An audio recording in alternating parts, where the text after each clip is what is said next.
Assalamualaikum warahmatullahi wabarakatuh.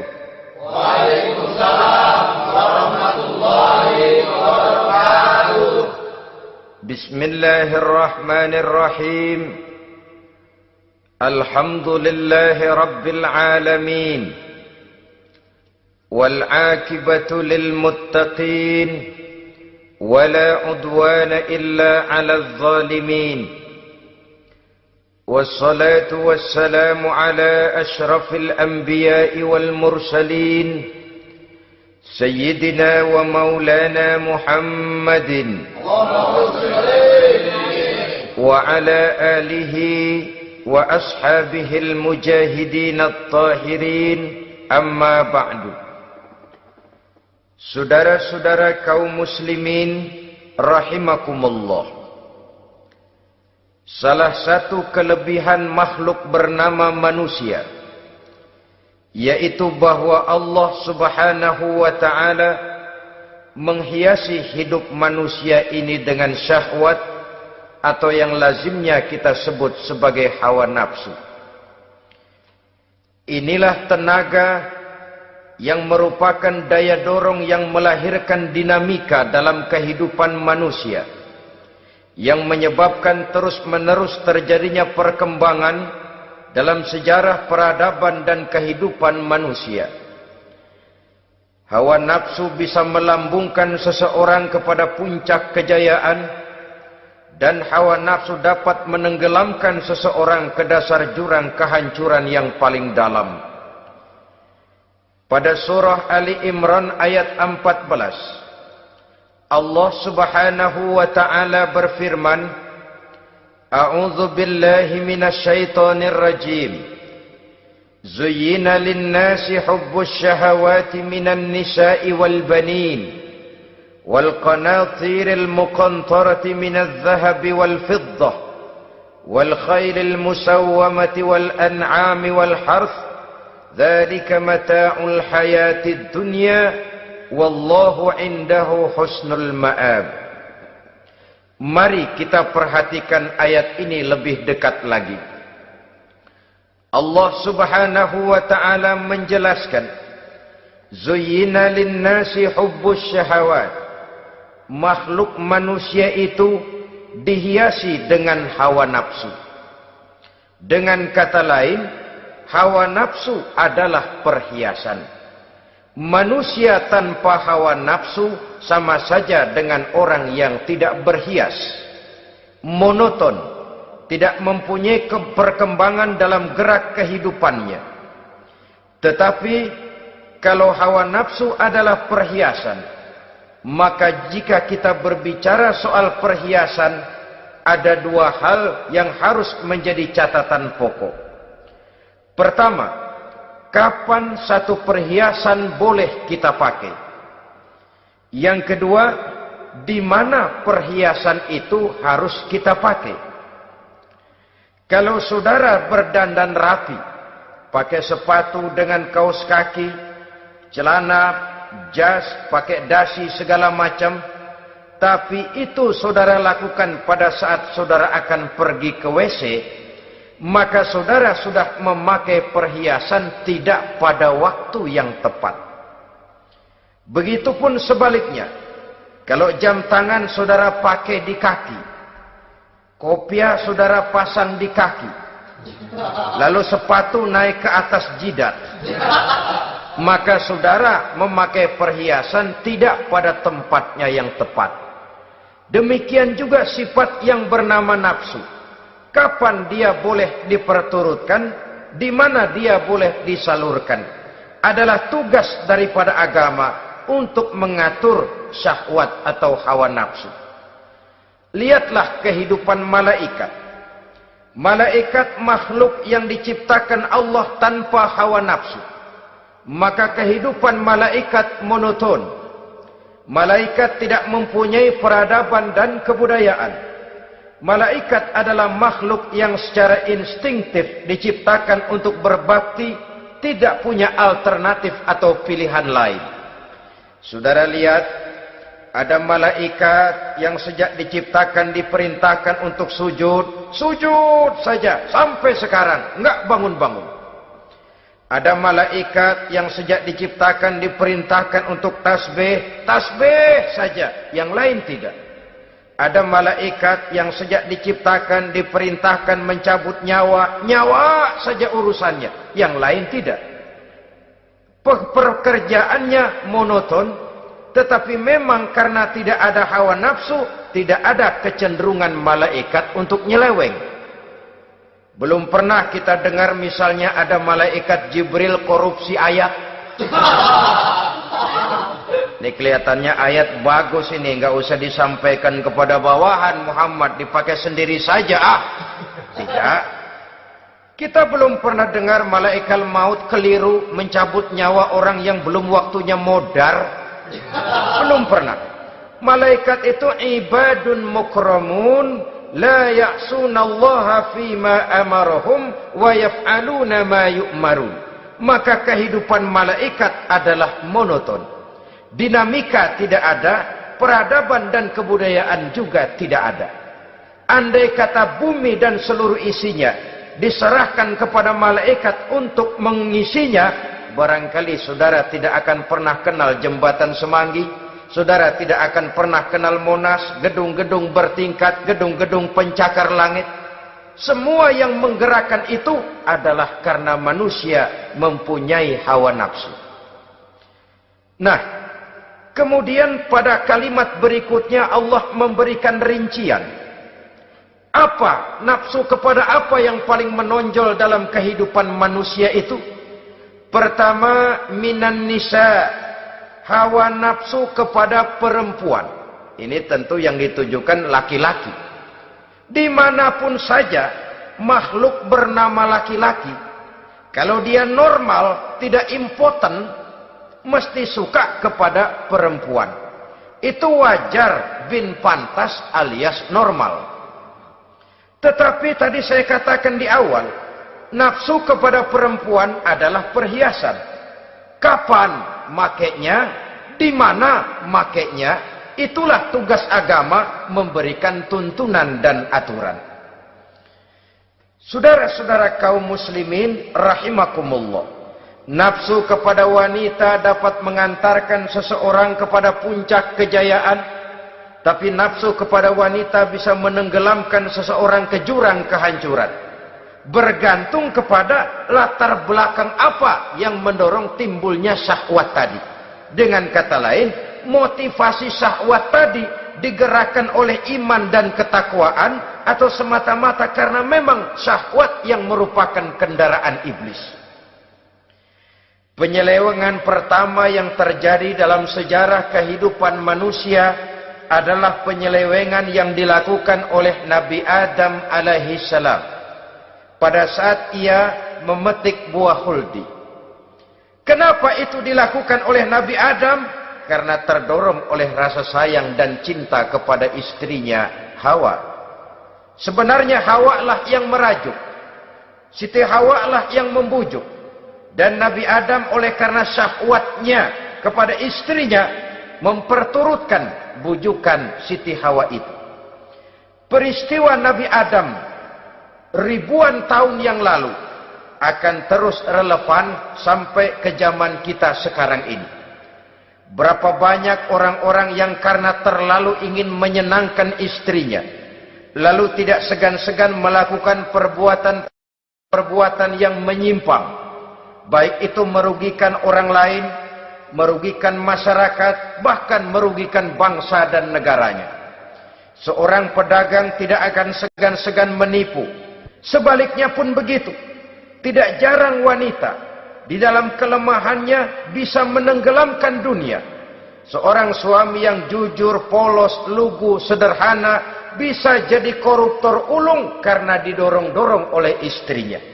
Istrinya barangkali bisa saja dibakar-bakar oleh tetangganya. Suaminya jujur, sederhana, kepala bagian, tempatnya basah tapi melarat. Istri rupanya tidak sabar melihat gaya hidup yang makin konsumtif, persaingan yang makin tajam. Suaminya dikipas-kipasin. Kata istrinya, "Bang, tetangga sebelah kita lakinya pegawai kecil, Bang, tapi gelangnya kayak pelek beca. Abang ini kepala bagian tidak bisa membelikan saya macam itu, percumalah." Kata suaminya, "Ya bagaimana, Bu, gaji saya cuma segitu-gitunya. Ya namanya kepala bagian, apaan, kayak sabet dulu." Kalau sudah berpikir ke arah ini, artinya sudah ngipasi suaminya untuk melakukan tindakan yang tidak wajar. Saudara-saudara kaum muslimin rahimakumullah, sejak zaman klasik sampai kepada zaman kita sekarang ini, kita melihat kecenderungan syahwat kepada wanita ini. Julius Kaisar yang katanya gagah perkasa ternyata tunduk di bawah kaki Cleopatra. Napoleon Bonaparte, the Lion of Europe, singa daratan Eropa, luas kekuasaannya, gagah perkasa tentaranya, kepada siapa dia tunduk? Ke bawah kakinya Margaret Josephine. Demikianlah di zaman kita sekarang, kita melihat di Jepang, betapa Perdana Menteri Uno didesak mengundurkan diri dari jabatan Perdana Menterinya oleh karena terlibat skandal dengan geisha. Kita juga melihat di Amerika betapa Senator Gary Hart dari Partai Demokrat yang masih muda, jenius, diharapkan masa depan Amerika lahir dari tangannya, terpaksa mengundurkan diri dari calon presiden oleh karena terlibat skandal dengan Donna Rice. Kita juga menyaksikan betapa parlemen dan kabinet di Inggris sempat geger oleh karena skandal Pamela Bordes, pelacur kelas kakap yang melanglang buana mencari sasaran-sasaran kakap. Ini adalah kisah kejatuhan yang diakibatkan oleh hubbus syahawat minan nisa. Oleh karenanya benar jika Nabi kita menyatakan an-nisa'u imadul bilad, wanita adalah tiang negara. Jikalau baik wanita, baik negara. Jikalau rusak wanita, hancur negara. Kalau syahwat kepada wanita cuma semata-mata karena syahwat, maka seorang laki-laki akan memandang wanita cuma sekedar alat pemuas hawa nafsu. Nilainya rendah.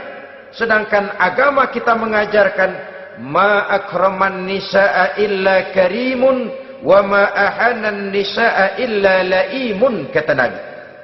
Tidak akan menghormati kaum wanita kecuali orang-orang yang terhormat, dan tidak akan merendahkan derajat kaum wanita kecuali memang orang-orang yang rendah moralnya. Dengan kata lain, apabila syahwat minan nisa ini dilandasi dengan semangat iman dan ketakwaan, maka kehidupan Rasulullah sallallahu alaihi wasallam sungguh menjadi figur dan contoh dalam kehidupan kita. Perkawinannya bukan karena wajah yang cantik semata-mata, tapi lebih merupakan nilai ibadah kepada Allah Subhanahu wa ta'ala. Dengan demikian, kecenderungan kepada hubbus syahawat minan nisa dikontrol oleh nilai iman. Barometernya, tolok ukurnya adalah iman. Di zaman sekarang banyak kasus kawin campur yang pada akhirnya akan membingungkan kita sendiri. Padahal Al-Quran secara jelas dan tegas memberikan bimbingan. Orang itu kalau sudah, kata Imam Syafi'i, wa ainur ridha an kulli aibin kalilatun kama anna aina suhti tubdil masawiya. Mata kalau dibalut cinta dia buta terhadap nista. Tapi mata kalau dibalut benci hanya melihat yang keji-keji saja. Biasanya cinta kepada wanita memang bisa menimbulkan dorongan yang positif, tapi juga bisa membuat seseorang buta sama sekali. Dorongan yang positif paling kurang dari segi penampilan. Coba lihat lelaki kalau lagi demen perempuan, lenjeh banget kan? Sisiran rambutnya rapi, teriskaan bajunya lancip, sepatunya mengkilat, kantong celananya tebel, perkara anduk isinya bukan soal. Yang penting kan gaya. Lalu dinamis, kreativitasnya ada saja timbul. Tapi pada sisi lain, jikalau orang sudah kehilangan pertimbangan, juga kadang-kadang tidak segan-segan mengorbankan akidah, mengorbankan nilai-nilai iman.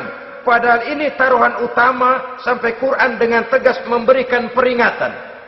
Wala ammatun mu'minatun khairun min musyrikatin walau a'jabatkum. Perempuan budak yang hitam legam, kalau beriman, itu lebih baik untuk dinikahi daripada wanita cantik berkulit kuning langsat tapi musyrik.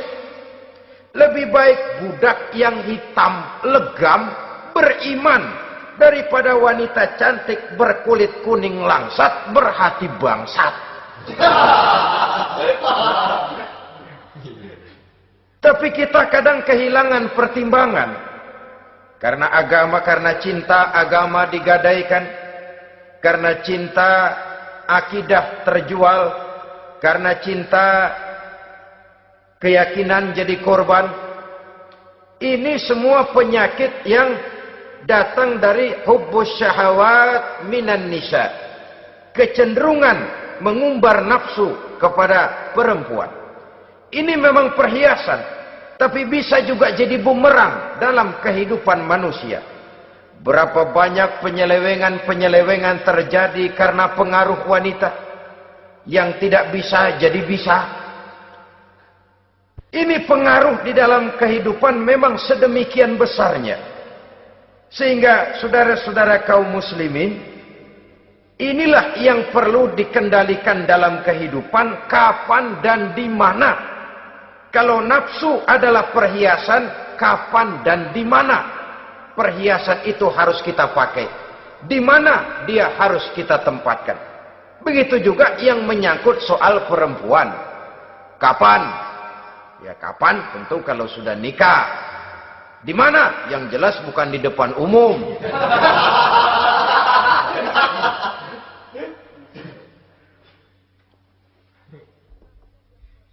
Ini nafsu yang pertama, minan nisa. Yang kedua, wal banin. Dihiasi juga manusia dengan kecintaan kepada banin. Makna banin di sini ay al-aulad, anak-anak laki. Kenapa disebut banin, anak-anak laki? Karena pertama, sering anak laki itu lebih jadi kebanggaan buat orang tuanya ketimbang anak perempuan. Sebabnya apa? Pertama, faktor nasab. Silsilah lebih kuat kepada laki-laki ketimbang perempuan. Yang kedua, faktor cita-cita. Orang tua kalau punya anak laki-laki, cita-citanya panjang. Nak, kau nanti jadi dokter ya. Nak, jadi insinyur ya. Nak, jadi pilot ya. Nak, jadi pengusaha ya. Nak, jadi presiden ya. Tapi kalau dia punya anak perempuan, paling, ya nak, mudah-mudahan nanti kamu dapat jodoh orang baik nak. Dapat jodoh orang soleh. Saudara-saudara, yang ketiga, anak perempuan itu kalau sudah berkeluarga, biasanya pindah kepada lingkungan keluarga lain. Sehingga orang berkata, punya anak perempuan banyak sebenarnya seperti agen. Artinya ada yang mau bawa, kan begitu. Ada yang minta, ambil. Ada yang berminat, buntel. Paling dia nengokin orang tuanya ya lebaran. Ya syukur kalau sebulan sekali atau seminggu sekali. Tapi minimnya kan lebaran. Dengan demikian dari garis nasab ini, lebih kuat al-banin ketimbang al-banat. Manusia dihiasi dengan kecintaan kepada anak-anak. Sering karena terlalu cinta kepada anak, kita menjerumuskan anak. Terlalu sayang kepada anak, segala maunya kita perturutkan tanpa kendali dan kendala. Akhirnya sifat yang demikian itu malah mendorong anak untuk manja, tidak percaya kepada kemampuan yang dimilikinya, selalu mengandalkan kepada kebesaran, kemampuan daripada orang-orang yang dibanggakannya itu. Dan dalam kondisi demikian, kedewasaan dan tanggung jawabnya akan lambat berkembang. Maka Allah Subhanahu wa ta'ala memperingatkan bahwa harta dan anak bisa menjadi fitnah. Dalam ayat lain Allah juga memperingatkan, ya ayyuhalladzina amanu la tulhikum amwalukum wa auladukum an dzikrillah. Wahai orang-orang yang beriman, jangan sampai hartamu dan anak-anakmu memalingkan kamu daripada mengingat Allah. Jangan sampai kesibukanmu kepada anak dan harta benda menyebabkan kamu sampai lupa mengingat Allah Subhanahu wa ta'ala. Berapa banyak manusia yang tenggelam dengan melupakan Allah, jauh dari agama, jauh dari tuntunan syariat, oleh karena disibukkan oleh persoalan anak dan persoalan harta benda. Maka satu-satunya jalan, jikalau kita tidak ingin anak kita sampai memalingkan kita daripada mengingat Allah, nilai-nilai keimanan harus ditanamkan kepada mereka sedini mungkin. Dengan bekal ini, maka mereka, anak-anak kita, insya Allah tidak akan membuat kita orang-orang tua ini berpaling daripada mengingat Allah, berpaling daripada kehidupan beragama. Memang karena anaklah kita orang tua peras keringat banting tulang, pergi pagi pulang sore cari nafkah. Karena anaklah kita orang tua, kepala jadi kaki, kaki jadi kepala. Asal mereka bisa menikmati hari depan yang lebih baik dari yang kita nikmati sekarang ini. Tapi berapa banyak juga orang-orang tua yang tidak sadar akan amanah berupa anak ini. Mereka lalai, mereka bersikap masa bodoh, padahal tidak akan ada yang tidak dipertanggungjawabkan di hadapan Allah Subhanahu wa ta'ala. Orang tua bisa mendapat pensiunan pahala kalau anaknya tumbuh menjadi anak yang soleh. Tetapi orang tua pun bisa saja masuk neraka karena anaknya menjadi anak yang kurang ajar dan orang tuanya sama sekali tidak pernah memberikan pendidikan yang sebagaimana mestinya. Saudara-saudara kaum muslimin rahimakumullah, kita tentu berharap memperoleh pensiunan pahala dan bukan mendapat tambahan dosa dari kekurang ajaran anak-anak kita akibat kita sebagai orang tuanya tidak pernah mau mendidik mereka. Dalam hadis ada diriwayatkan, ada anak kurang ajar, sembahyang tidak, puasa ibadah tidak, kenal Allah tidak, beriman pun tidak, dosa kelewat banyak, kejahatan berkarat.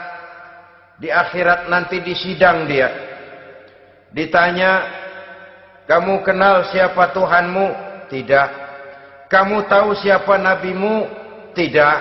Kitab sucimu apa? Tidak tahu. Kiblatmu di mana? Tidak ada. Kamu sholat? Tidak pernah. Kamu puasa? Tidak pernah. Wah, kalau begitu kamu rusak sekali. Kamu neraka. Anak ini mengajukan protes. Saya menuntut keadilan. Benar saya tidak kenal siapa Tuhan saya. Saya tidak tahu apa kitab suci saya. Saya tidak pernah mendirikan sholat. Tidak pernah melaksanakan puasa. Pendeknya tidak ibadah dan tidak iman. Tapi semua itu terjadi. Sebab-sebabnya tidak lain karena orang tua saya tidak pernah mendidik dan mengajarkan saya. Orang tua saya tidak pernah mengarahkan saya ke jalan itu. Sampailah saya seperti keadaan yang sekarang ini. Orang tua saya enak-enakan ngaji, saya teler diantepin aja. Orang tua saya memegang kitab, saya megang botol. Dia tahu, dia diam saja. Dia tahu dan dia tidak memberikan peringatan. Karena orang tua saya lah, maka saya jadi seperti sekarang ini. Kalau saya harus masuk ke dalam neraka, saya menuntut keadilan agar orang tua saya juga ikut bersama saya gabung ke dalam neraka. Orang tuanya yang baik-baik dipanggil, sudah mau berangkat ke surga nih orang tua, dipanggil, "Ntar dulu mas, ini dulu." Mau kemana, gancang banget? Surga pak, nanti dulu urusan belum beres. Ini benar anakmu ini? Dilihat anaknya, iya anak saya ini. Waktu di dunia nggak pernah diajarin ngaji, nggak pernah. Sampai dia nggak kenal Tuhannya, nggak kenal nabinya, nggak kenal kiblatnya, nggak kenal kitabnya. Iya. Dia sembahyang, kamu dia nggak sholat, kamu diemin aja. Iya kali. Kenapa pakai kali? Yang benar ngomong. Ramadan dia nggak puasa, kamu nggak tegur, kamu diam saja. Iya. Wah, kamu nggak tanggung jawab. Kamu tahu anak itu adalah amanah. Menyia-nyiakan amanah adalah khianat. Khianat adalah dosa besar. Jadi bagaimana saya? Ya kamu gabung sama anakmu, join ke neraka berdua bareng. Lantaran kamu tidak mau mendidik mereka, anak-anakmu, maka jadilah anak-anakmu seperti sekarang ini. Saudara-saudara kaum muslimin rahimakumullah. Sebaliknya, jikalau anak-anak kita yang kita cintai ini, yang merupakan buah hati belahan jantung, tumbuh dan berkembang menjadi anak-anak yang soleh, yang bermanfaat bagi masyarakatnya, bagi agama, bangsa dan negaranya, kita orang tuanya bolehlah tentram menerima pensiunan pahala. Menerima pensiunan pahala dari kesolehan anak yang ditinggalkannya. Alangkah nikmatnya mendapat pensiunan pahala. Terbaring kita di bawah pohon kemboja, nilai kebaikan kita dikenal orang, nama kita akan tetap hidup. Oleh karena kita meninggalkan anak-anak yang tumbuh menjadi generasi yang soleh, bukan anak yang salah.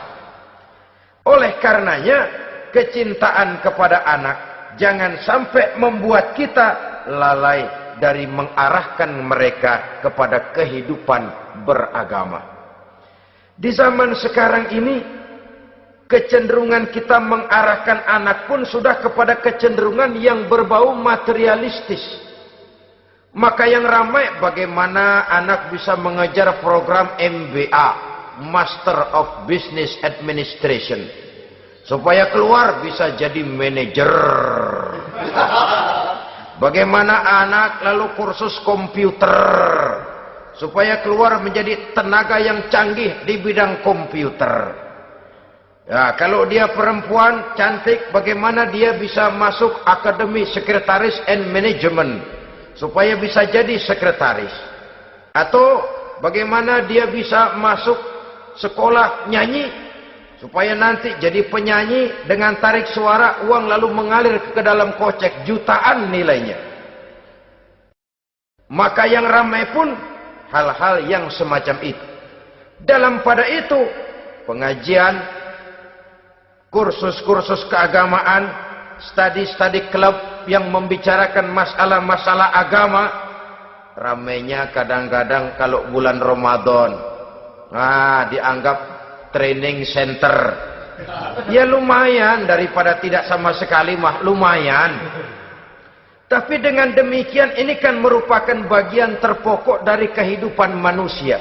Alangkah idealnya jika dia mengantongi gelar MBA, Master of Business Administration, tapi punya nilai iman yang tangguh, ahli komputer, tapi punya keyakinan beragama yang mantap. Saudara-saudara kaum muslimin rahimakumullah, kecintaan kepada anak-anak sering mendorong seseorang untuk menimbulkan sifat nepotisme. Segalanya serba garis keturunan. Sejak ia jalur birokrasi sampai ke dalam kehidupan sehari-hari, nepotisme ini bisa terlihat. Orang kehilangan kondisi objektivitasnya. Mampu atau tidak, soal lain. Bidangnya atau tidak, bukan soal. Yang penting masih ada hubungan keturunan. Maka timbullah tumpang tindih untuk sesuatu pekerjaan yang tidak sesuai dengan kemampuan dan keahliannya.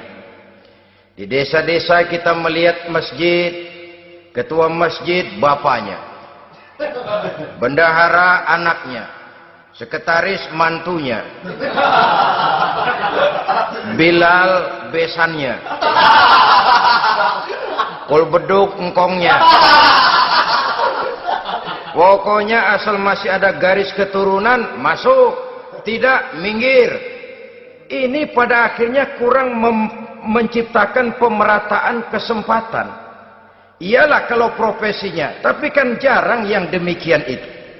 Kita boleh cinta kepada anak-anak kita, tapi jangan lalu mempergunakan posisi yang kebetulan kita gunakan untuk menempatkan anak-anak kita lebih dari kemampuan yang mereka miliki. Nepotisme yang lahir. Sehingga ini bukan saja tidak mendidik, tapi mengakibatkan terjadinya tumpang tindih. Tidak lagi berprinsip the right man on the right job, bahwa orang harus ditempatkan sesuai dengan keahliannya. Tapi kita sudah berpikir subjektif. Ahli atau tidak ahli, asal masih berbau keturunan, ayo silakan. Nepotisme yang akan lahir. Oleh karenanya, mencintai anak adalah sesuatu yang merupakan perhiasan di dalam kehidupan. Wajar, tetapi harus kita menempatkannya sesuai dengan semestinya. Ini yang kedua. Yang ketiga, nafsu yang menghiasi hidup manusia itu adalah nafsu kepada wal qanatiril muqantarati minadz zahabi wal fiddah. Al-qantarah ay al-malul katsir. Kecintaan, kesenangan, nafsu kepada harta benda yang banyak daripada emas dan perak. Ini tentu sesuai dengan situasi dan kondisi. Kecintaan untuk mengumpulkan harta benda yang sebanyak-banyaknya. Baik itu berupa emas, baik itu berupa perak. Ini cuma penyebutan beberapa jenis dari kecenderungan manusia kepada harta benda. Bukankah sering dikatakan orang bahwa manusia di dalam berhadapan dengan harta itu seperti meminum air laut. Makin diminum, makin kering tenggorokan, makin haus kita dibuatnya.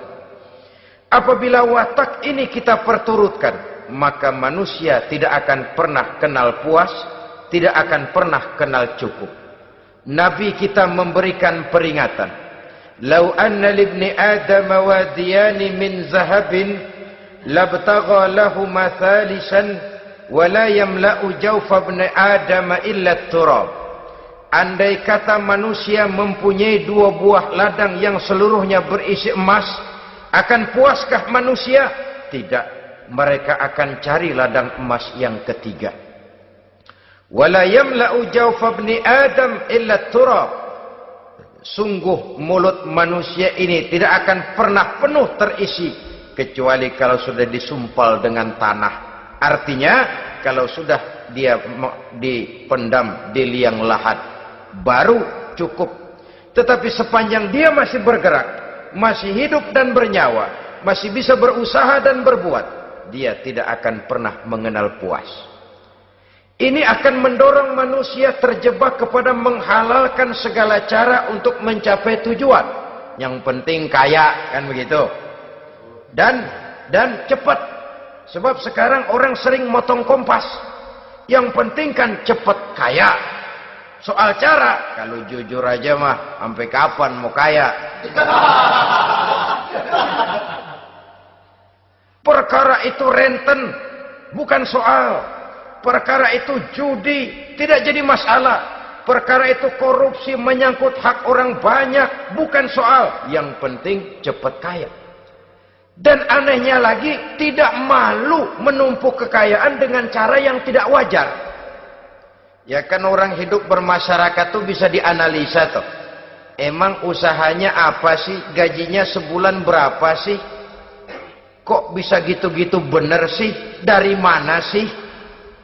Secara langsung orang tidak berani bertanya, tapi dari mulut ke mulut akhirnya tersebar jadi rahasia umum. Si Ano kan punya Ano, dia Ano, Anonya seano.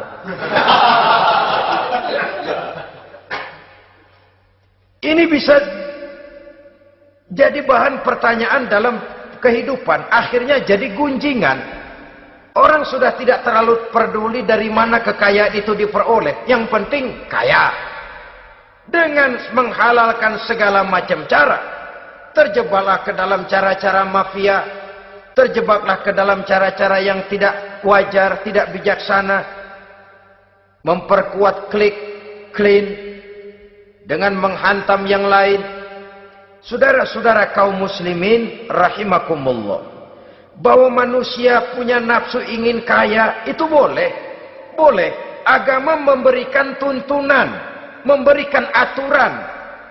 Tidak hanya sekedar asal kaya, tidak hanya sekedar asal banyak harta.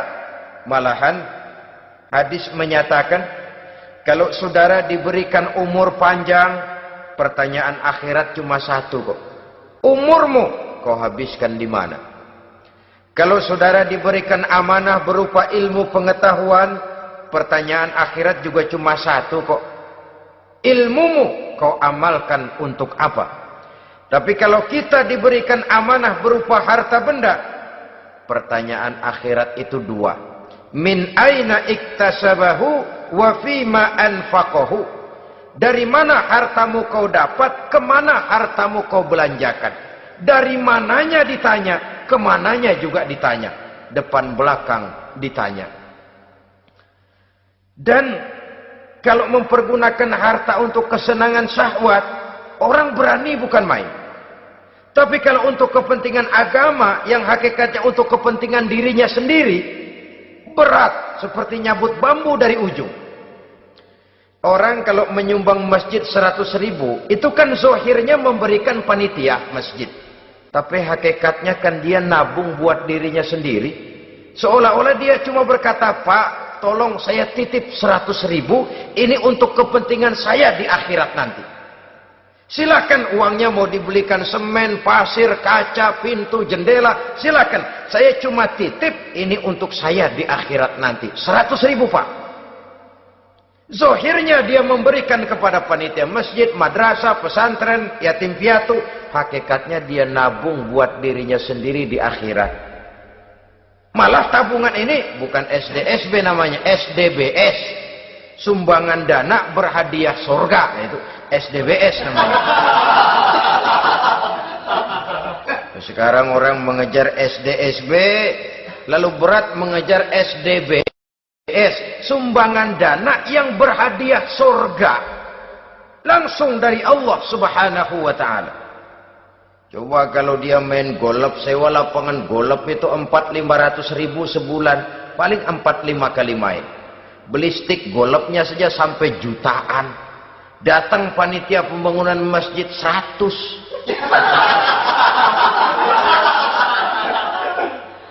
Minta didoain masuk surga lagi. Surga 100.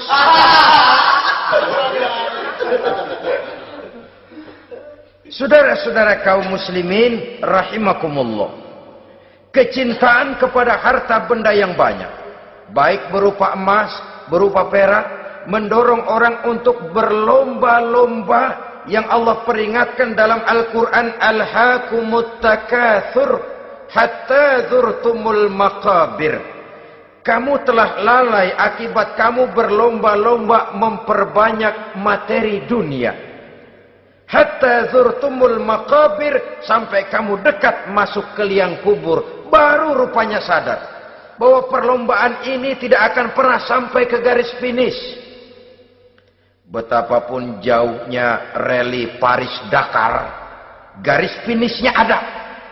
betapapun hebatnya medan yang ditempuh, buasnya gurun pasir Afrika, garis finishnya pasti ada. Itu kan rally yang terbuas di dunia katanya, Paris Dakar. Tapi garis finishnya ada. Namun jikalau kita berlomba memperbanyak harta, kita tidak akan pernah sampai ke garis finish. Yang kecil-kecilan aja dah. Kalau orang ditanya, kamu kenapa sih belum mau sembahyang? Ya bagaimana mau sembahyang Pak, tinggal di Jakarta masih kontrak. Coba habis tahun diubur-ubur yang punya rumah. Kalau punya rumah sendiri walaupun kecil-kecilan, saya mau ibadah Pak.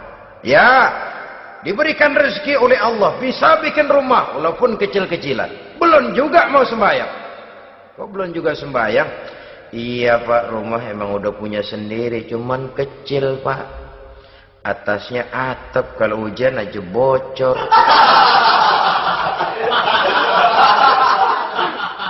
Kalau bisa bikin rumah yang permanen Pak, tenang, saya ibadah, sembahyang saya rajin. Iyalah, diberikan rezeki, bisa bikin rumah permanen. Bagus rumahnya. Lain lagi. Iya, rumah sudah permanen, tembok, kubin.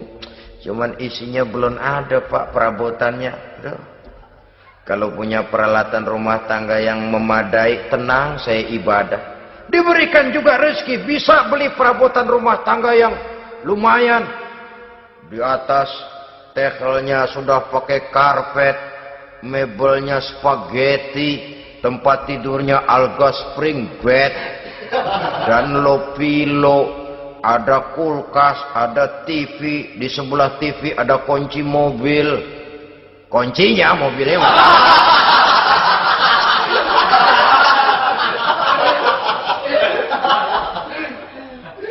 Bagaimana? Sekarang sudah cukup perabotan. Perabotan sudah ada Pak, cuman kendaraan belum punya ini. Kemana-mana masih ngukur jalanan aja.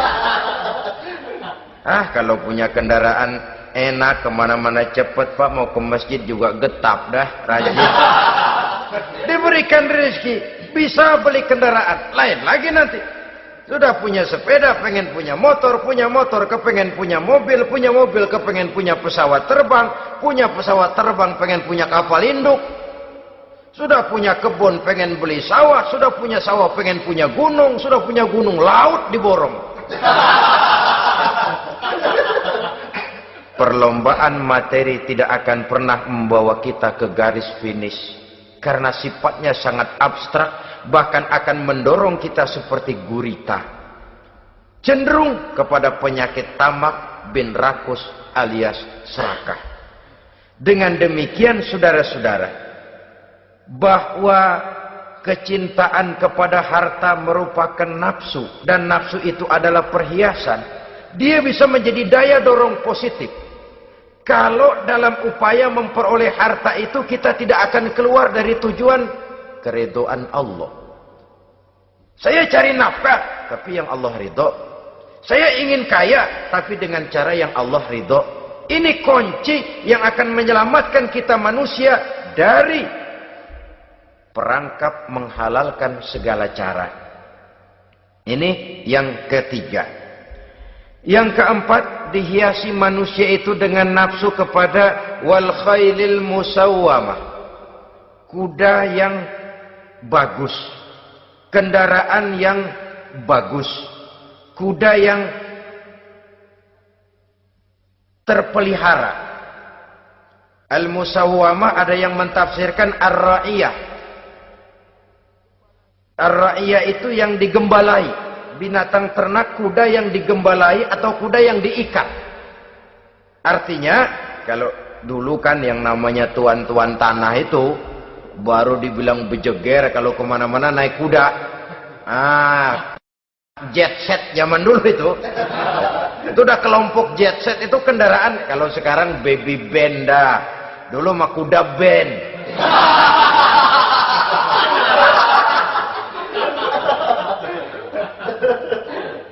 Manusia punya kecenderungan suka kepada kendaraan. Apalagi di zaman sekarang ini, wah, iklan-iklan itu kan sangat menggoda kita. melayani segala macam bentuk penjualan. Nah, ini lalu terangsang biar duit cekak. Kalau udah ngebaca itu, wah berani banget dah. Tahu duit nggak mungkin cukup, tapi begitu baca melayani segala macam bentuk penjualan dengan fasilitas ringan. Nah, jadi dah. Jadi juga punya mobil, jadi dah. Perkara utang itu bakal nyekek leher, bukan soal. Kasihan saudara-saudara kita di daerah-daerah yang terjebak kepada iklan-iklan merangsang yang akhirnya di luar kemampuan. Sehingga terjebak pada saat dia harus mengembalikan kredit, dia tidak mampu, barang disita, uang hangus, nyengir deh. Bekipas sembari tahlil. Habis arang besi binasa. Bahwa kita menginginkan kendaraan yang serba baik, silahkan.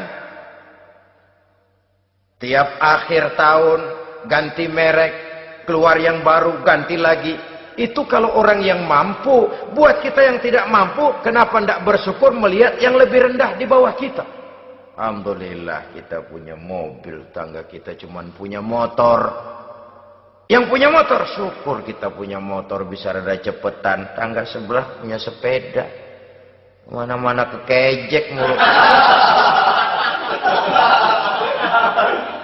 Yang punya sepeda, alhamdulillah punya sepeda. Tangga sebelah kemana-mana jalan kaki. Yang jalan kaki, syukur masih bisa jalan. Temen sebelah lumpuh bertahun-tahun nggak. Yang lumpuh, alhamdulillah masih hidup. Tangga sebelah kemarin out nggak balik lagi. Saudara-saudara, saya pikir menengok ke atas itu perlu supaya ada rangsangan kita untuk maju. Tapi menengok ke bawah pun juga lebih perlu agar kita mensyukuri yang ada dan tidak suudzon, tidak buruk sangka kepada Allah. Apa yang diberikan Allah kepada kita sekarang ini, itulah yang terbaik menurut Allah untuk kita. Saudara-saudara kaum muslimin rahimakumullah. Dahulu ada seorang pemuda, matanya buta. Dia mengeluh, ya Allah, kenapa saya dilahirkan dalam keadaan buta? Apa dosa saya? Apa salah saya? Andai kata saya tidak buta, saya melihat keindahan alam ini, saya lebih akan bersyukur kepadamu ya Allah. Nah sudah, dia berburuk sangka kepada Allah. Satu hari, ini Raja Baduy di pedalaman mengerahkan tentaranya menculik anak-anak muda. Ini Raja Baduy ini kanibal, artinya suka makan daging manusia. Anak-anak muda ini diculik.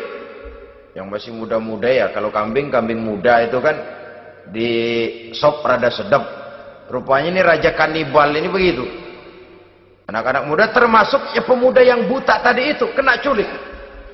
Ya sudah diculik, rawatlah di istana raja ini, diberikan pakaian bagus, dikasih makan serba enak. Sebab apa? Supaya badannya gemuk. Setelah gemuk nanti dipotong di sop legit. Udah, kerjanya cuma makan tidur, fasilitas nikmat, tidur enak. Udah giliran dapat 1 bulan 2 bulan kemudian, ketika mau diambil anak-anak muda ini, raja sendiri yang milih mana yang disop duluan nih. Sampai giliran anak muda yang buta ini, raja geleng kepala. Yang begini mah buta, dagingnya nggak enak. Ini satu lepas aja, lepas. Saya mau makan daging orang buta, lepas aja. Pulang ini anak muda, batinnya bersyukur, sujud syukur, ya Allah, katanya untung saya buta. Coba kalau saya nggak buta udah habis saya disop. 2 bulan yang lalu dia mengeluh, ya Allah, kenapa saya dilahirkan dalam keadaan buta? Sekarang dalam pulang ke rumah, perjalanan menuju ke rumah, dia berkata, alhamdulillah, andai kata saya tidak buta, habis badan saya disop oleh raja yang kanibal tadi. Saudara-saudara kaum muslimin rahimakumullah. Jadi dengan demikian pola hidup yang konsumtif sesungguhnya sangat tidak mendidik apabila dilatar belakangi oleh kemampuan yang tidak menunjang. Dengan demikian setidaknya mendidik orang untuk berkhayal. Anak-anak muda sama merek mobil ngerti banget dah, punya kagak? Ini BMW model terakhir nih. Nih kemarin gue ngeliat di sana, gue megang rame banget.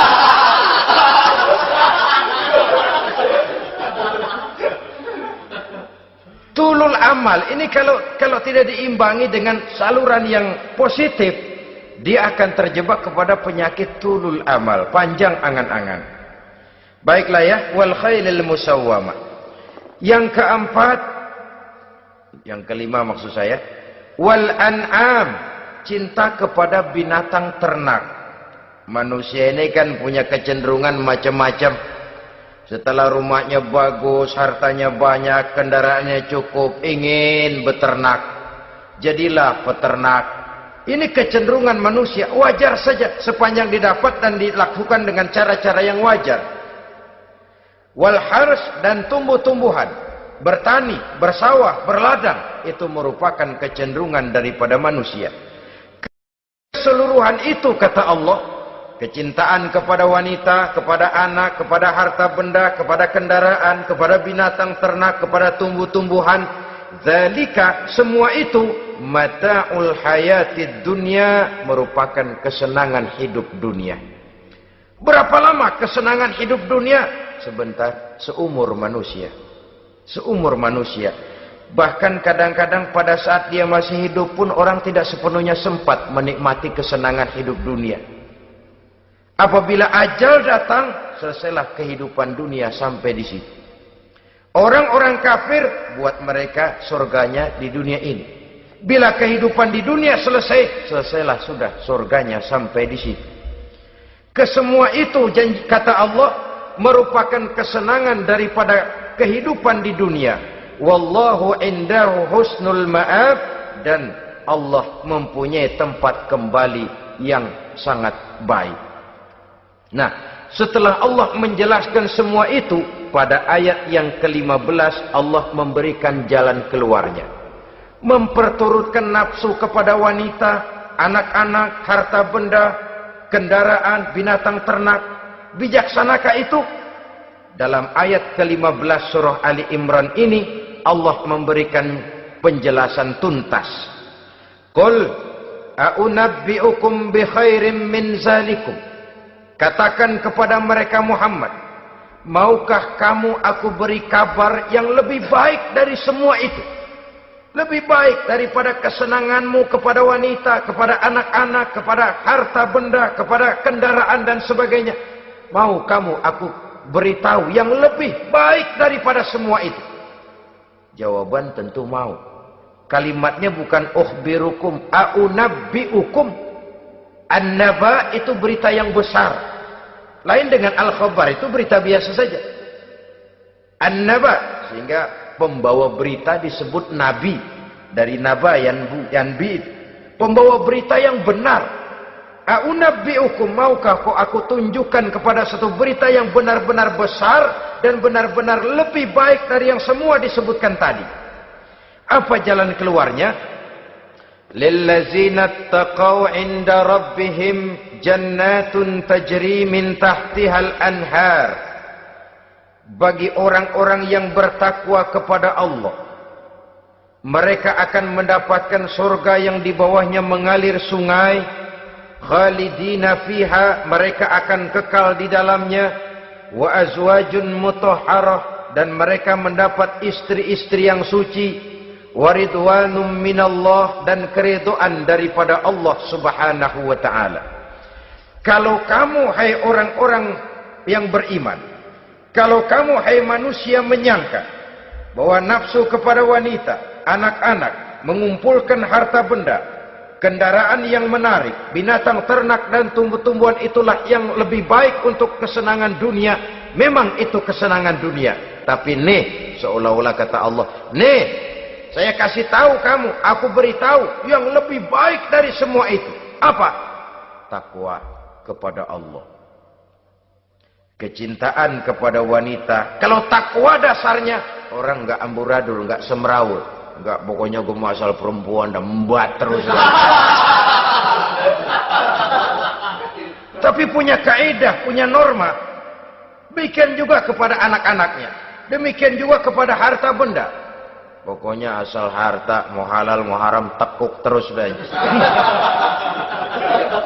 Semuanya dilandasi oleh taqaw, lillazina taqaw, oleh ketakwaan kepada Allah.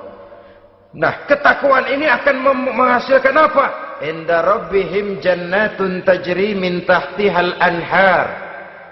Melahirkan, menghasilkan surga yang di bawahnya mengalir sungai-sungai. Saudara-saudara kaum muslimin rahimakumullah, jika kita menyangka bahwa wanita bisa memberikan kesenangan, iya, kesenangan dunia. Jika kita menyangka bahwa harta benda bisa memberikan kesenangan, iya, kesenangan dunia. Jika kita menyangka bahwa kendaraan bisa memberikan kesenangan, iya, kesenangan dunia. Tapi kita tidak cuma ingin itu, kita ingin itu semua juga bisa membawa kesenangan akhirat. Caranya landasi dengan takwa. Kesenangan kepada wanita didasari dengan takwa. Maka jangan jadikan wanita cuma sekedar alat pemuas hawa nafsu. Kesenangan kepada anak-anak dilandasi dengan takwa. Maka anak-anak diarahkan kepada jalan yang diridhoi Allah. Kesenangan kepada kendaraan dilandasi dengan takwa, maka kendaraannya selalu mengarah berjalan menuju jalan takwa, diridhoi oleh Allah Subhanahu wa taala.